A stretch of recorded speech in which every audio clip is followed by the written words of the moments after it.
ఓం నమో వెంకటేశయ్య. అందరికీ నమస్కారం అండి. 2 రోజుల క్రితం మన కాశ్మీర్ లోయలో మన ప్రజల్ని చంపిన ఆ టెర్రరిస్ట్ చెత్తన కొడుకులు వాళ్ళ వల్ల 28 ప్రజలు చనిపోయారు. చాలా బాధగా ఉంది నిజంగా.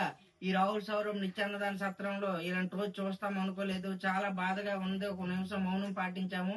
ఆ చనిపోయిన ప్రజలు ఆత్మశాంతి కలగాలని వెంకటేశ్వర స్వామిని కోరుకుంటూ ఈ రోజు నిత్యాన్న ప్రసాదన వాళ్ళ పేరు మీద జాతికి అంకితం ఇస్తాను.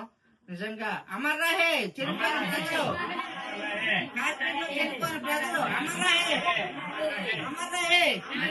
చనిపోయిన కాశ్మీర్ లో చనిపోయిన ప్రజలు అమర్ రహే, అమర్ రహే. నేటికి మా నిత్యాన్న ప్రసాదన 2367 రోజులు పూర్తి చేసుకుంది. మీ అందరి దీవెనల వల్ల ఇంకా సపోర్ట్ మాకు లభిస్తే ఇంకా చేయగలుగుతాం. మా యొక్క నెంబర్ 9618 మళ్ళీ 9618 68.